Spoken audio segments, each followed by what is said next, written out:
Oh my goodness! I'm at Harvard! Wow!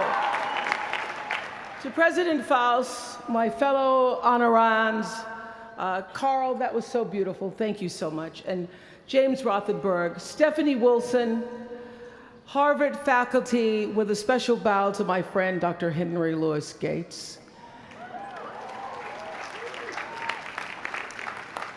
All of you alumni, with a special bow to the class of '88 and your $115 million.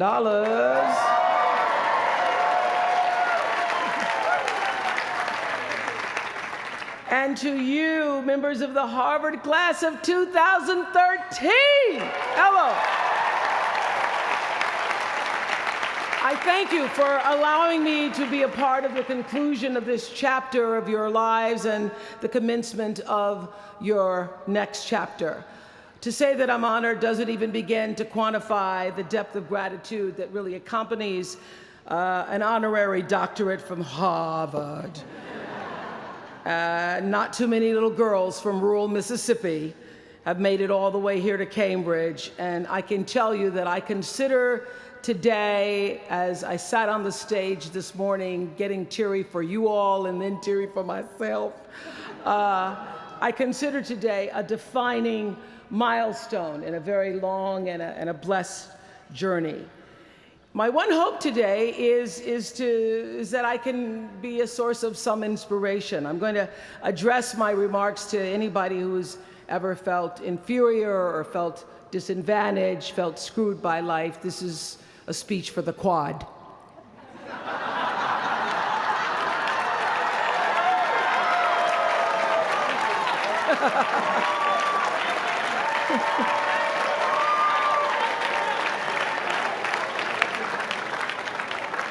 Actually, I was so honored. I wanted to do something really special for you. I wanted to be able to have you look under your seats and there would be free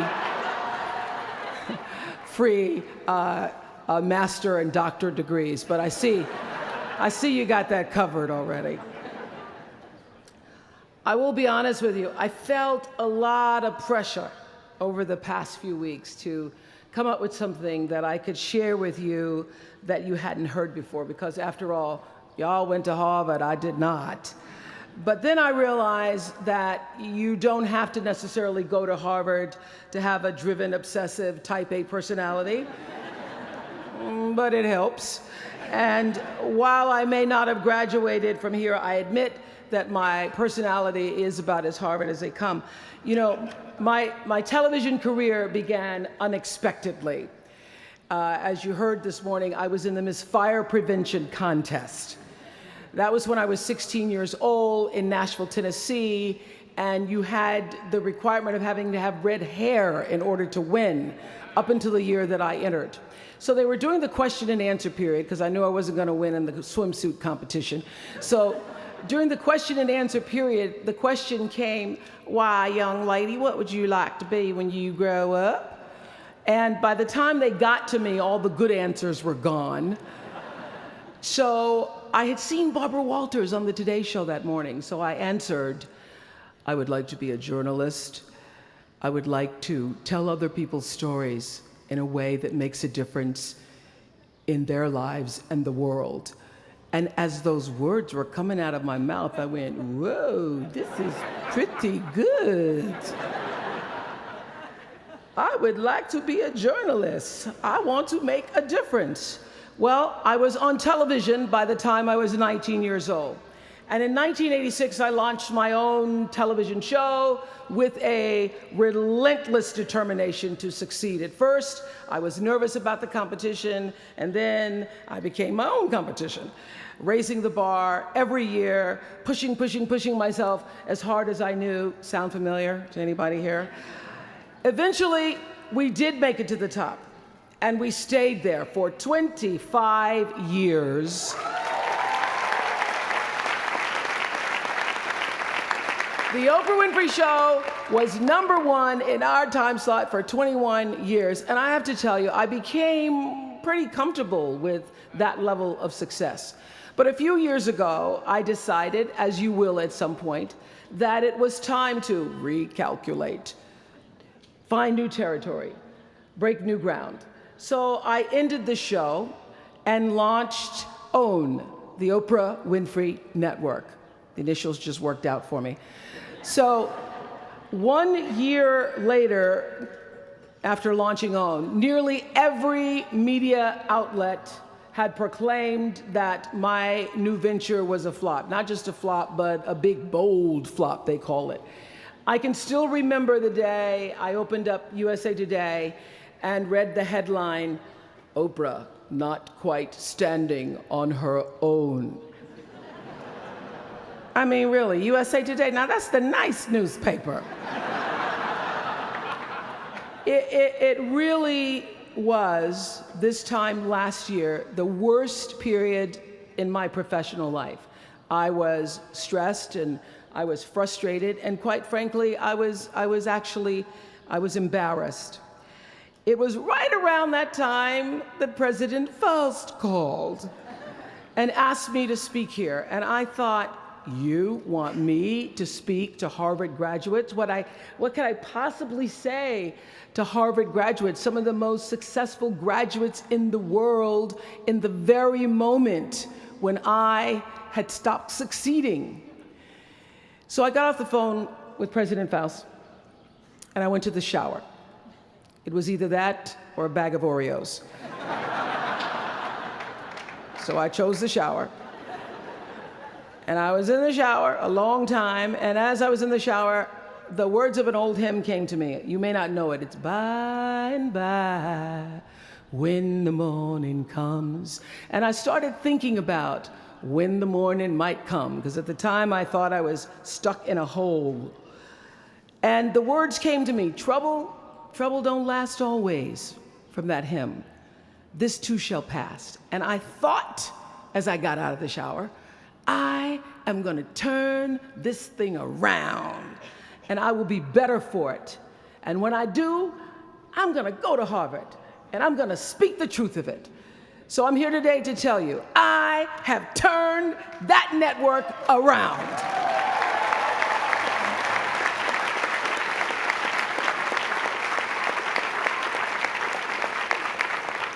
And it was all because I wanted to do it by the time I got to speak to you all. So thank you so much. You don't know what motivation you were for me. Thank you.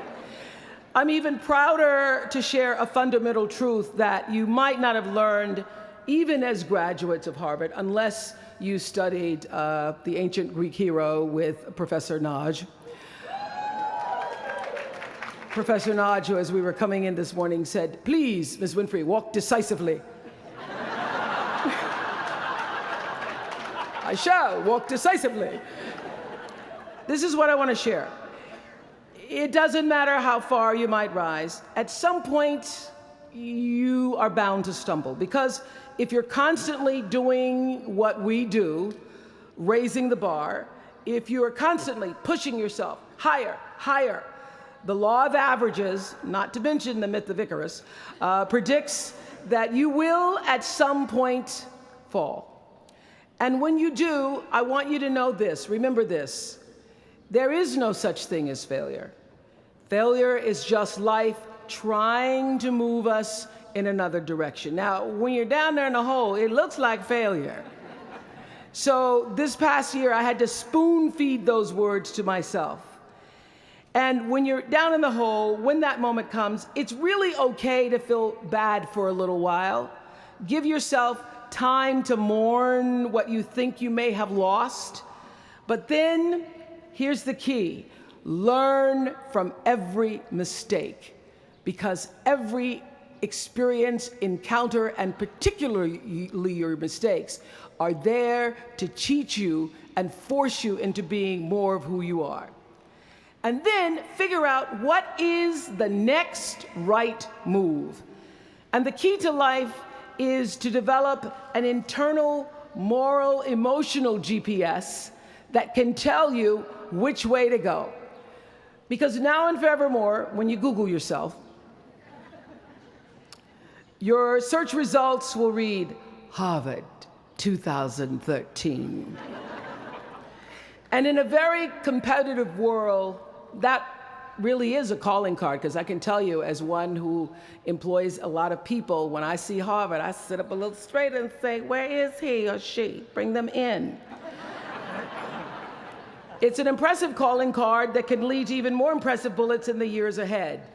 Lawyer, senator, CEO, scientists, physicists, winners of Nobel and Pulitzer Prizes, or late-night talk show host.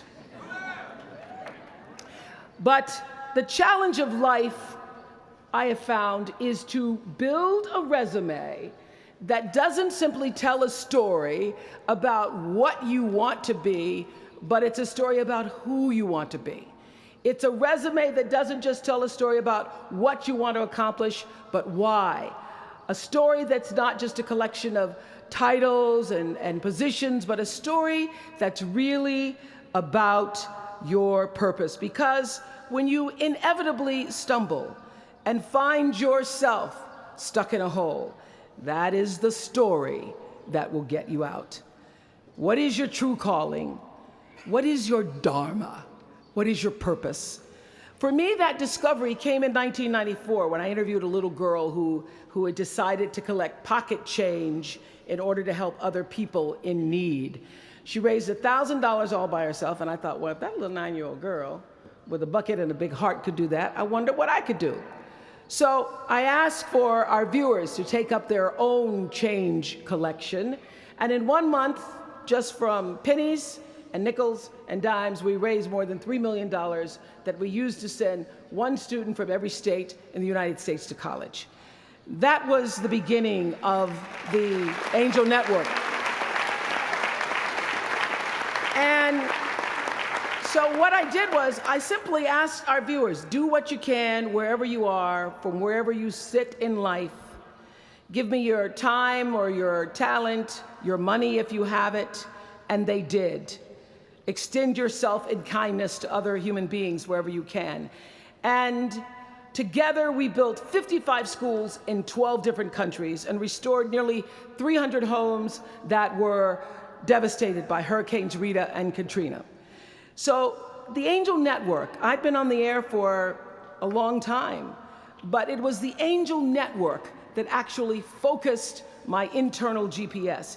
It helped me to decide that I wasn't just going to be on TV every day, but that the goal of my shows, my interviews, my business, my philanthropy, all of it, whatever ventures I might pursue, would be to make clear that what unites us is ultimately far more redeeming and compelling than anything that separates me. Because what had become clear to me, and I want you to know, it isn't always clear in the beginning, because as I said, I'd been on television since I was 19 years old.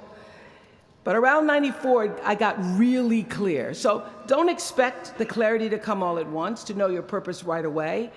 But what became clear to me was that I was here on earth to use television and not be used by it, to use television to illuminate the transcendent power of our better angels.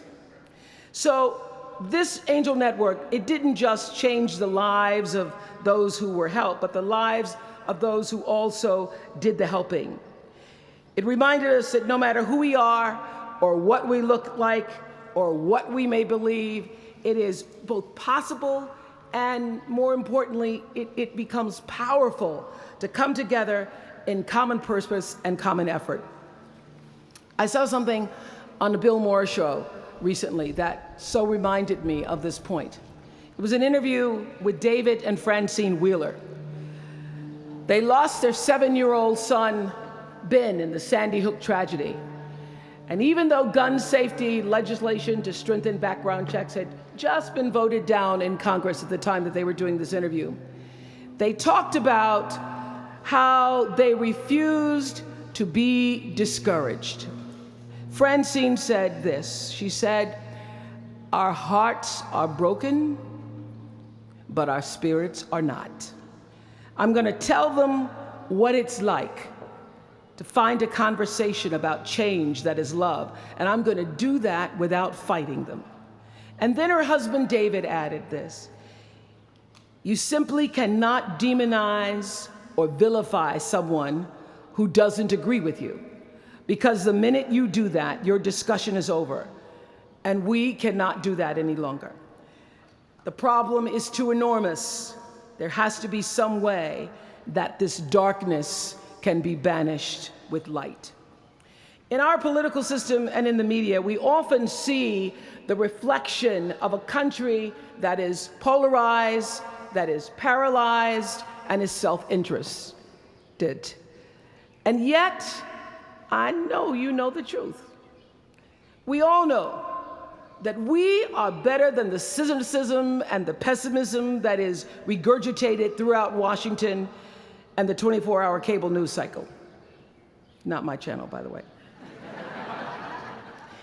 We understand that the vast majority of people in this country believe in stronger background checks because they realize that we can uphold the Second Amendment and also reduce the violence that is robbing us of our children.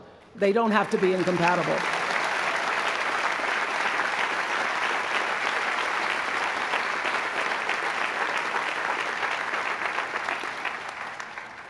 And we understand that most Americans believe in a clear path to citizenship for the 12 million undocumented immigrants who reside in this country, because it's possible to both enforce our laws and at the same time embrace the words on the Statue of Liberty that have welcomed generations of huddled masses to our shores. We can do both.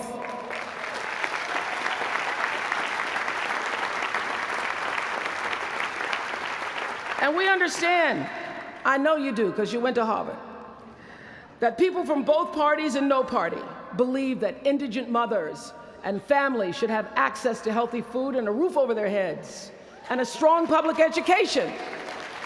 Because here in the richest nation on earth, we can afford a basic level of security and opportunity. So the question is, what are we going to do about it? Really, what are you going to do about it? Maybe you agree with these beliefs, maybe you don't. Maybe you care about these issues, or maybe there are other challenges that you, class of 2013, are passionate about. Maybe you want to make a difference by serving in government. Maybe you want to launch your own television show. Or maybe you simply want to collect some change. Your parents would appreciate that about now. The point is, your generation is charged with this task of breaking through what the body politic has thus far made impervious to change. Each of you has been blessed with this enormous opportunity of attending this prestigious school.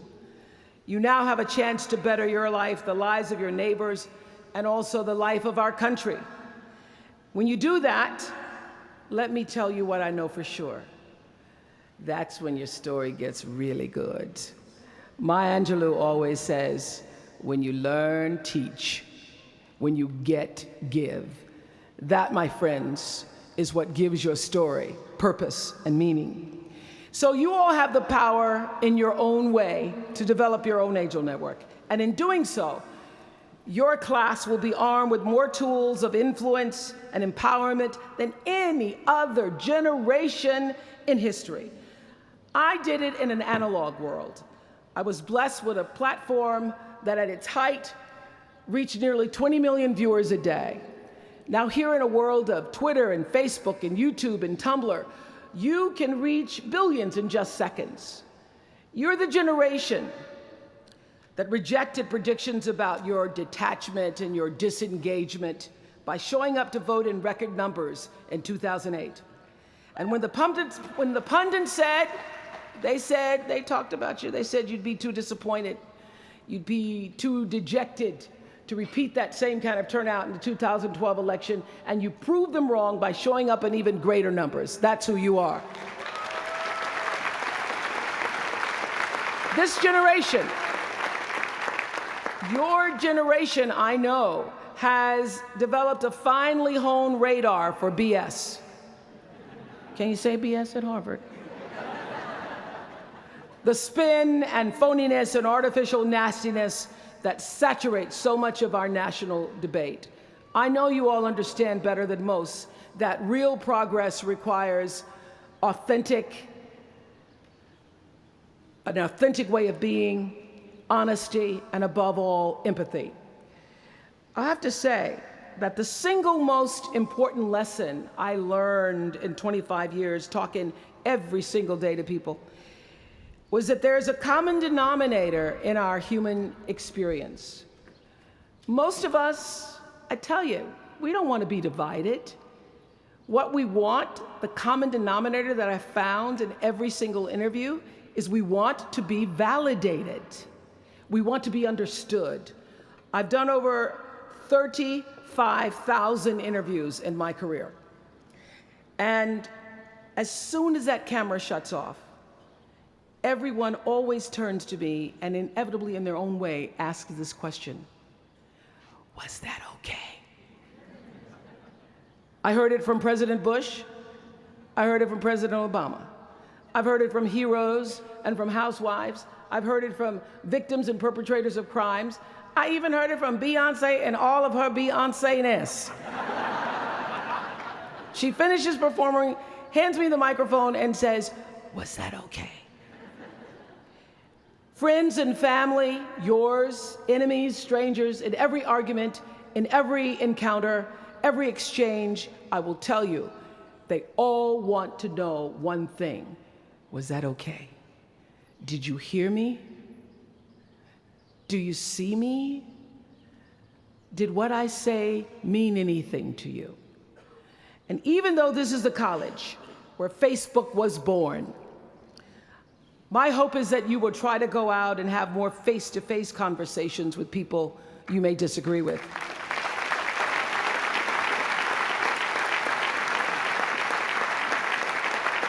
That you'll have the courage to look them in the eye and hear their point of view, and help make sure that the speed and distance and anonymity of our world doesn't cause us to lose our ability to stand in somebody else's shoes and recognize all that we share as a people. This is imperative for you as an individual and for our success as a nation. There has to be some way that this darkness can be banished with light. Says the man whose little boy was massacred on just an ordinary Friday in December. So whether you call it soul or spirit or higher self, intelligence, there is, I know this, there's a light inside each of you, all of us, that illuminates your very human beingness if you let it. And as a young girl from rural Mississippi, I learned long ago that being myself was much easier than pretending to be Barbara Walters. Although when I first started, because I had Barbara in my head, I would try to sit like Barbara, talk like Barbara, move like Barbara. And then one night I was on the news, reading the news, and I called Canada, Canada. And that was the end of me being Barbara. I cracked myself up on TV, couldn't stop laughing, and my real personality came through. And I figured out, oh gee, I can be a much better Oprah than I could be a pretend Barbara. I know that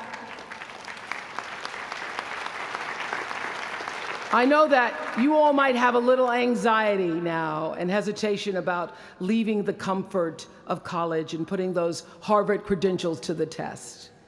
But no matter what challenges or setbacks or disappointments you may encounter along the way, you will find true success and happiness if you have only one goal. There really is only one, and that is this: to fulfill the highest, most truthful expression of yourself as a human being. You want to max out your humanity by using your energy to lift yourself up, your family, and the people around you. Theologian Howard Thurman said it best. He said, "Don't ask yourself what the world needs. Ask yourself what makes you come alive, and then go do that. Because what the world needs is people who have come alive." The world needs people like Michael Stolzenberg from Fort Lauderdale, When Michael was just 8 years old, Michael nearly died from a bacterial infection that cost him both of his hands and both of his feet. And in an instant, this vibrant little boy became a quadruple amputee, and his life was changed forever. But in losing who he once was, Michael discovered who he wanted to be. He refused to sit in that wheelchair all day and feel sorry for himself. So with prosthetics, he learned to walk and run and play again. He joined his middle school lacrosse team. And last month, when he learned that so many victims of the Boston Marathon bombing would become new amputees, Michael decided to banish that darkness with light. Michael and his brother Harris created MikeysRun.com to raise $1 million for other amputees by the time Harris runs the 2014 Boston Marathon. More than 1,000 miles away from here, these two young brothers are bringing people together to support this Boston community the way their community came together to support Michael. And when this 13-year-old man was asked about his fellow amputees, he said this: "First, they will be sad. They're losing something they will never get back. And that's scary. I was scared. But they'll be okay. They just don't know that yet." We might not always know it. We might not always see it or hear it on the news or even feel it in our daily lives. But I have faith that no matter what, class of 2013, you will be okay. And you will make sure our country is okay. I have faith because of that 9-year-old girl who went out and collected the change. I have faith because of David and Francine Wheeler. I have faith because of Michael and Harris Stolzenberg. And I have faith because of you, the network of angels sitting here today. One of them, Khadijah Williams, who came to Harvard 4 years ago. Khadijah had attended 12 schools in 12 years, living out of garbage bags amongst pimps and prostitutes and drug dealers, homeless, going into department stores, Walmart in the morning to bathe herself so that she wouldn't smell in front of her classmates. And today she graduates as a member of the Harvard class of 2013.